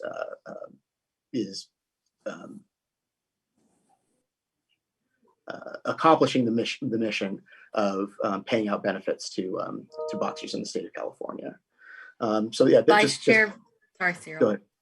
Yeah, Vice thank Chair you. Villegas. This is a very important issue, and you're taking me back to my JP Morgan days. So this would be my last question because I want you to finish, and we finish the meeting on time. On the international front, and I agree with you, we're going very long term, but we still have COVID and other variants of COVID still happening across the country and across the world and countries that we trade with. So are you taking that into consideration, and also with the lack of material like glass, aluminum, and others, other material we get from Mexico, Canada, and some of our other partners, the ports? How is that affecting our internet? How do you see that affecting our international investments? So on a very near-term basis, I guess my answer would be that yes, we're aware of it. Are we making any major changes to the allocation, considering what's happening now and what may happen in the near future? I would say the answer to that, quite frankly, is no. But where we are making adjustments to the fact that, although I mentioned at some point non-U.S. equities should outperform over the last few years, and likely in the next over the next year at least, that doesn't seem to be on the horizon. What we have done is that our non-U.S. equities, per our investment policy statement, that can be as high as, I believe, 20%. And so we are at the lower part of our below our standard benchmark. So we have less exposure to non-U.S. equities than we would in a scenario when we feel that international is on the same footing as U.S. Thank you. So, sure. Yeah, with that, if we go, you're welcome to browse through the next few pages, which actually break it down into not only the allocation, but the underlying investments that we use to fulfill that allocation. And I won't go through it line by line, but welcome you to, if you have any questions now, or if you have any questions after you peruse through it, any questions for me, then you can submit them to me directly or through the commission. I'm happy to answer those via email. And just as you do that, if you're so inclined, as you do that, those gray bars here, those are important because the white portion of the table are simply different tax lots. The total using this small cap, this iShares Trust Core small S&P small cap. If you look at that line, that means that our gain loss from where we purchased it is going almost all the way to the right, is 59.46% growth oriented. So we're not going to see a lot of income there. And then, as you go down, you can see that then we're getting into some of the bonds. And I want to, Patricia, if you don't mind scrolling down one more page, please. Okay, so here's our core equity holding, which is close to the bottom, the Vanguard Index S&P 500 ETF.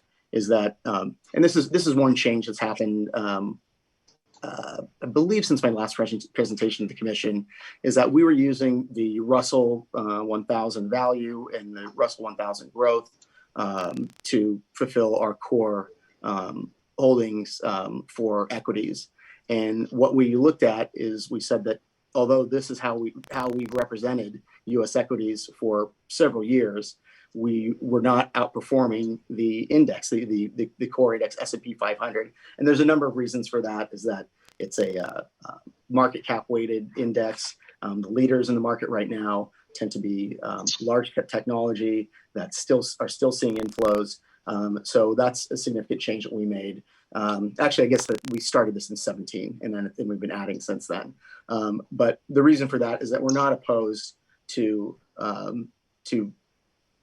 identifying a way to represent that pie in the allocation that's better than what we're doing, and quite frankly, replacing those ETFs and managers with something that is not only a better performer, but is lower costs internally. It's almost close to zero. internal costs on that. So if you peruse through it, and if you have any questions either now or in the future, please let me know. But I'm happy to open up for questions, or Chair Carvelli, whatever you'd like to do. Thanks. Thank you, Cyril. Keep making this the fun money. Thank you. Any more questions or comments? Okay, Andy. Okay, sir, Patricia, if you can take us back to the main screen. We've got report. This is fine. This is fine. Sophia, you want to give the update on the pending regulations, where the status of them are at? Sure. So we have 3 regulation packages that are currently pending. The examination of boxer applicants, the final rulemaking package was submitted to the Office of Administrative Law on October 27th.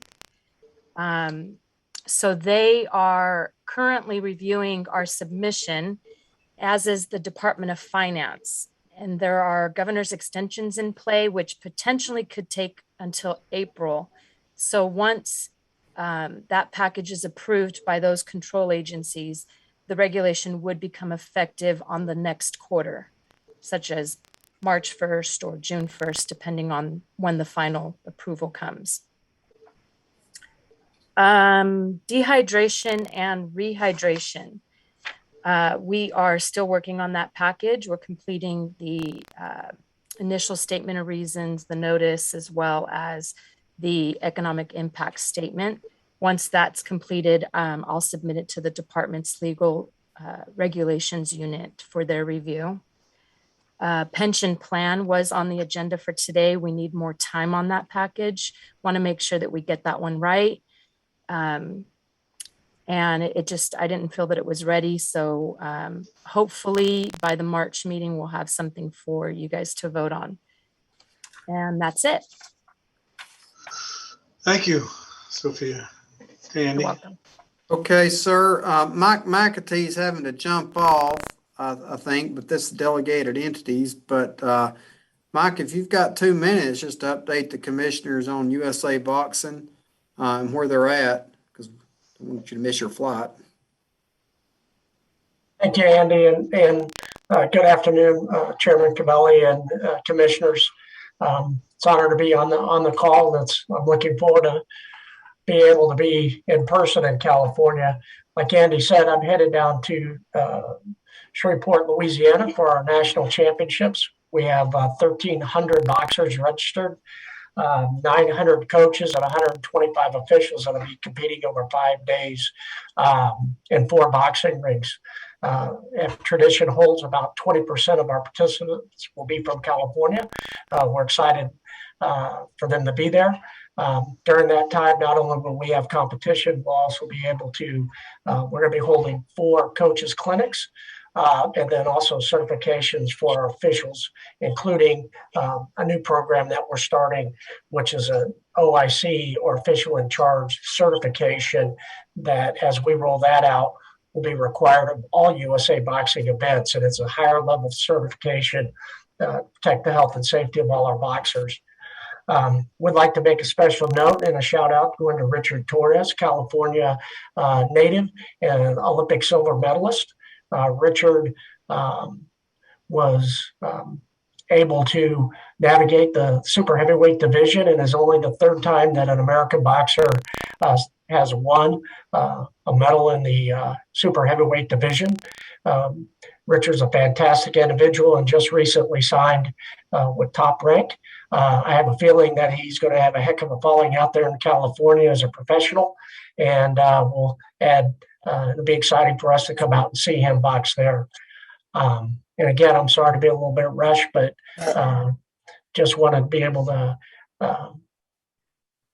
present that information to you. And if there's any other questions that I'm not covering or that was not in our report, I can address those via email back to Andy.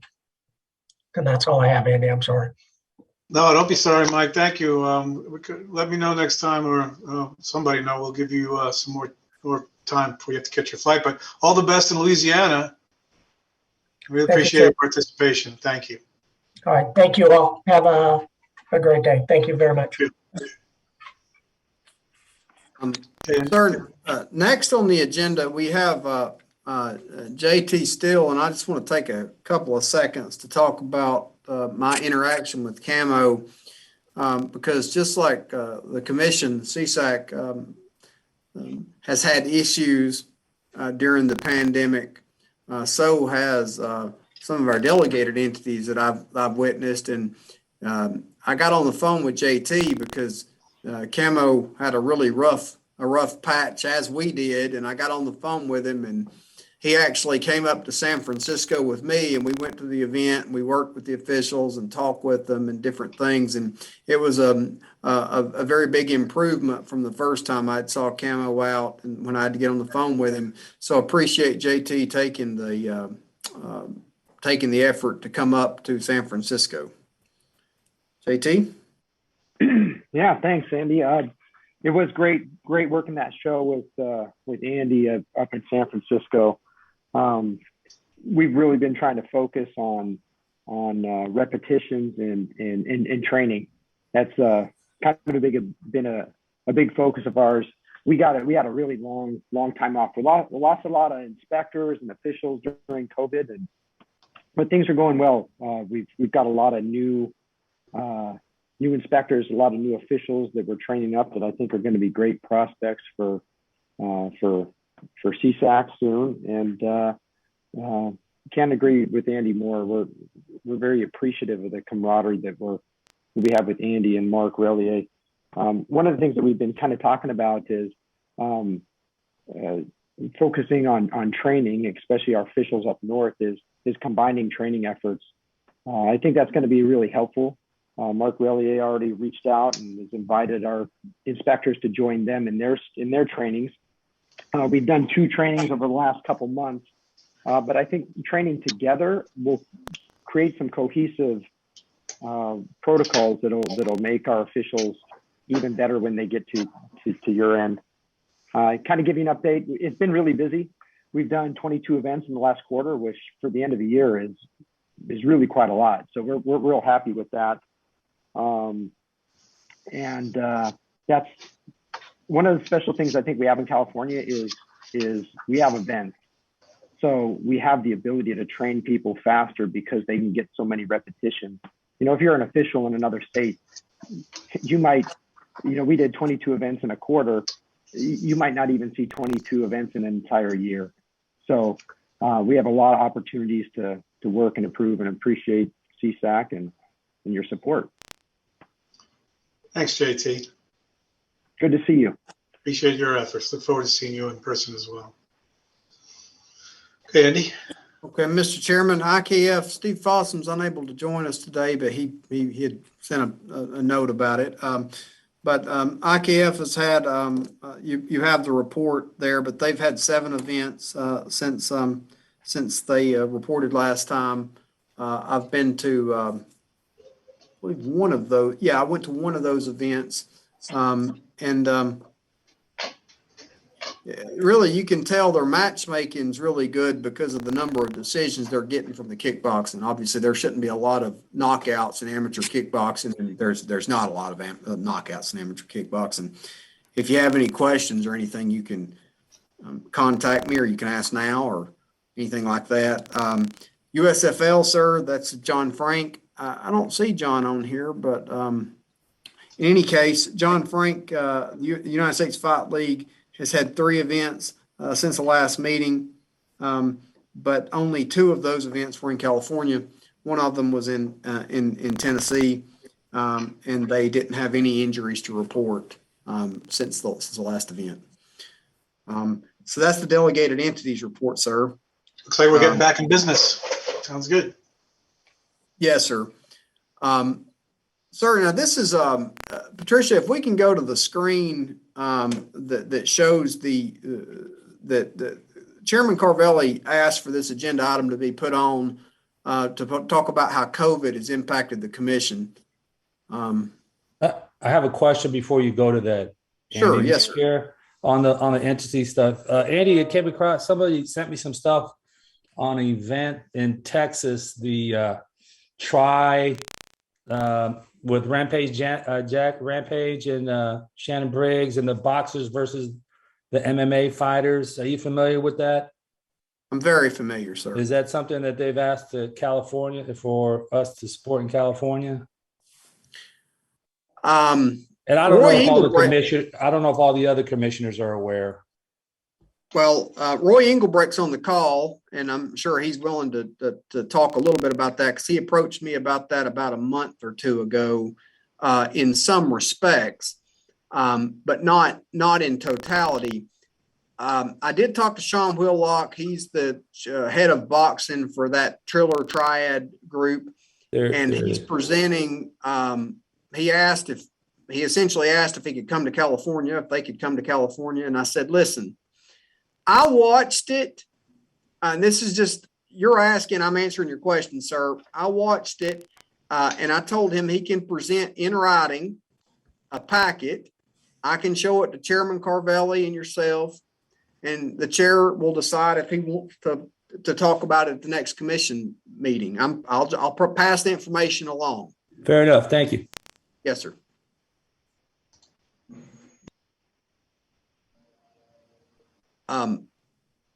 Sir, okay, right here we're at the sir. Remember, you asked for this agenda item to be put up, and Patricia, let's wait for a minute so that the numbers can kind of. I don't know. I can't see the numbers too good, but in any case, wanted to kind of display the number of events. If you can go to that second, the second chart, Patricia.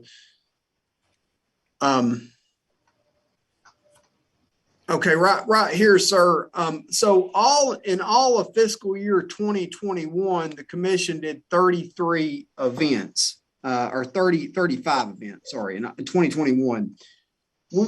Just for the first 5 months of the year, we're already at 47 events. So you can see that the commission's starting to come back from the COVID pandemic, starting to get some revenue back. Right. Now, if you look at 1920, sir, the 108 events are up until March 14th, because the commission stopped doing events from March 14th until July the 24th of the next fiscal year. So we had about a five-month gap there of not doing events. So essentially, when you're looking at 1920, those events were done from July 1st until March 14th, and then we stopped. So that represents that drop off. The next year, sir, represents the COVID events, the bubble, the Mark Relier down there at the Microsoft Theater, where we left the setup and ran week after week down at the Microsoft Theater near Staples Center. Right. Now, 18, 19, 17, 18, 16, 17, that's the goal of what we're trying to get back to. And you can see we're starting to make progress here with 47 events through 5 months. Now, Patricia, if you can move up the chart to the revenue, so the commissioners can kind of see how the revenue was impacted.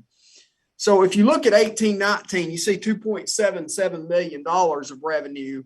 And then in 1920, just based from July 1st to March 15th, the commission deposited $1.83 million, because the bulk of the money comes from regulating these events. And then in 2021, based on the bubble shows, the 35 bubble shows, $894,000. Now, even though we have 47 shows through 5 months, it's less money. And the reason is, sir, is that $894,000 represented basically all TV fights. Everything we did had a TV element to it in 2021.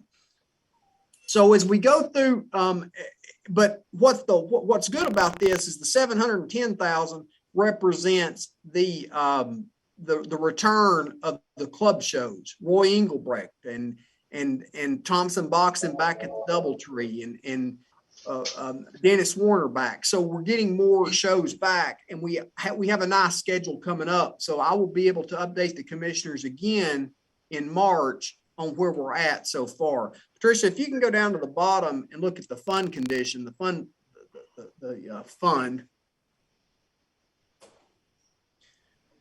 So, sir, we began COVID.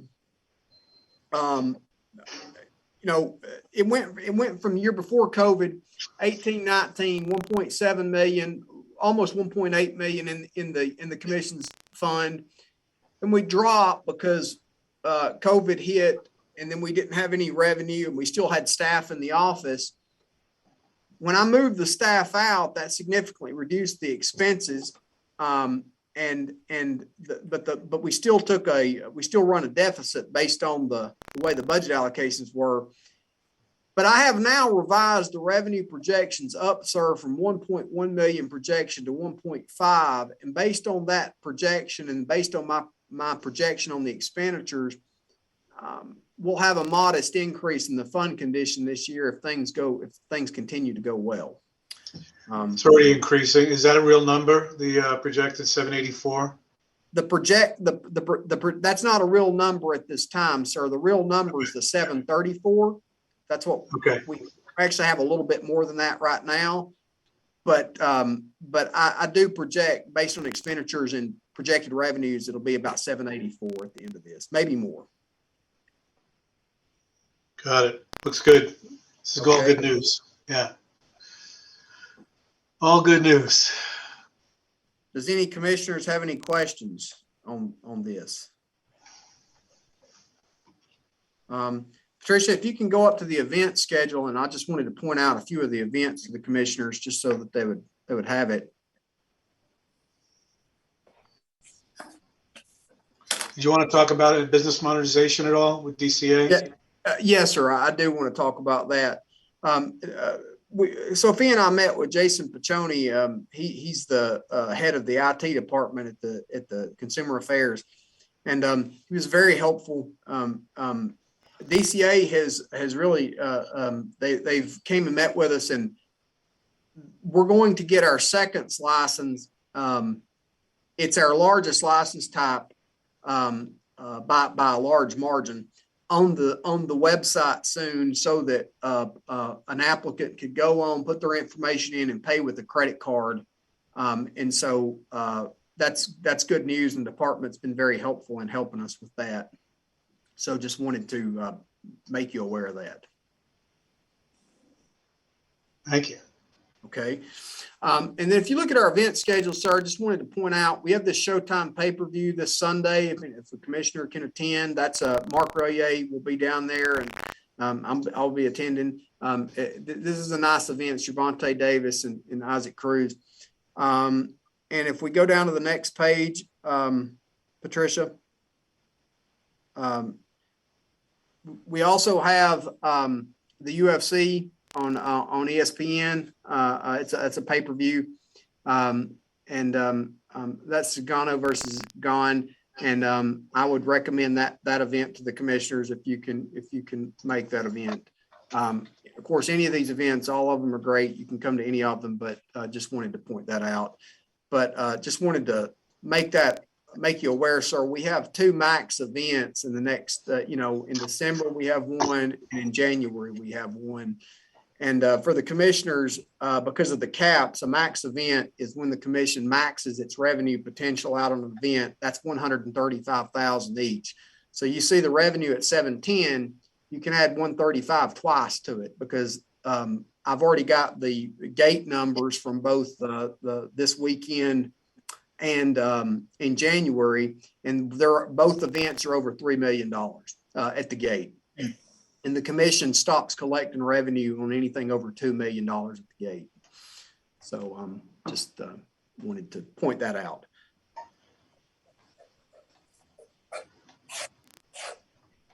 Sir, I believe that concludes my report.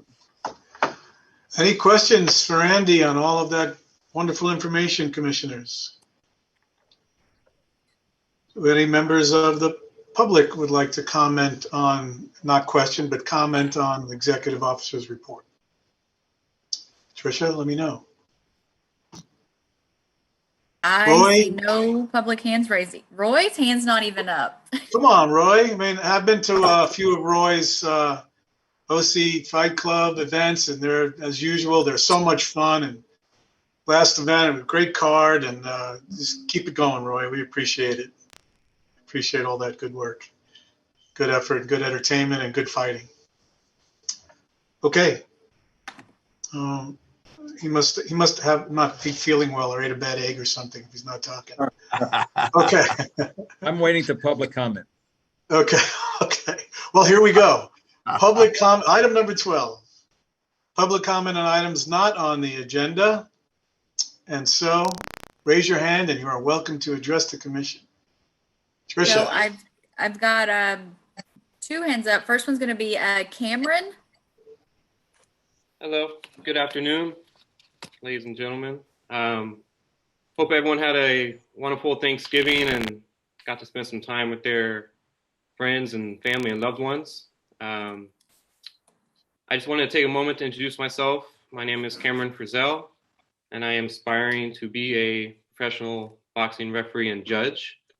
I've been working with USA Boxing since 2017 and working with Delilah in our Southern California LBC. I'm looking to take the next step in my boxing career. To date, I've refereed about 230 bouts, along with judging, timekeeping, and other duties that were required of me.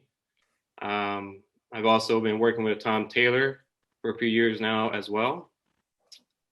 He has given his permission to use his name today, and he's been a great blessing to me and a mentor and objective guide thus far.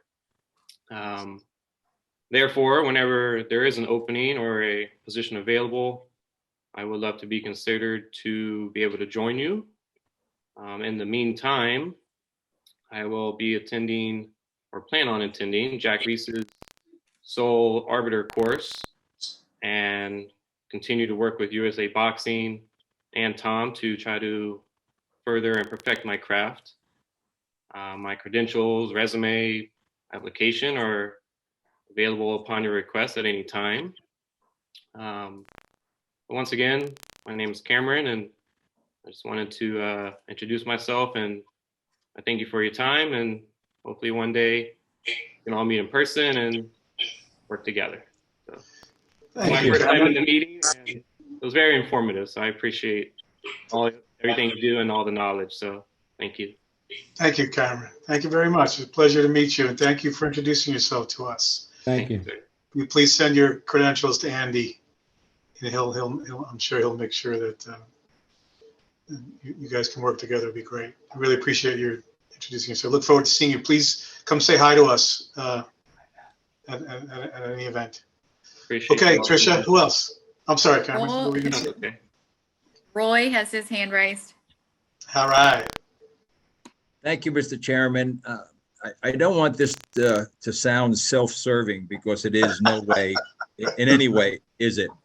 But we've done more shows in 2021 than any other promoter in the state. So when thanks are in order, I think they need to be stated. And I would just want to give a thank you to Patricia Blackstock, who has done a marvelous job with our shows, because she has a lot on her plate because of Andy's small staff and also to Lee Palmer. But someone who has been doing this for 33 years, and you've heard it, I've stated this at a number of commission meetings, we are so fortunate in this state to have Andy Foster as our executive officer. In a job that is very, very tough, being a fight promoter on the club level, to have an advocate in Sacramento who looks out for the rules and regulations, but also the promoter and how he can help be successful is really unheard of. And that's because there is no ego in Andy Foster. I've worked with commissioners around the country, and it's don't bother me, I'm in charge.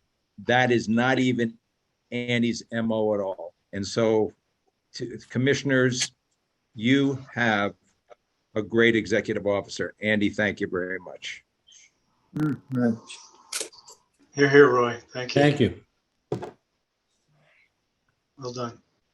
Well done. Tricia, anybody else? I see no more public hands. Okay.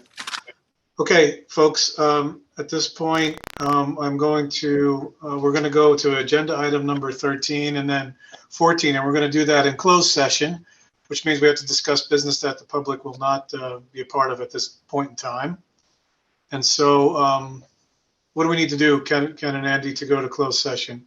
To make sure that everyone signs off, except for the commissioners and invited agency or department and commission staff. Yes, Mr. Chair, what I recommend is when we convene closed session, we take up the pending litigation matter first.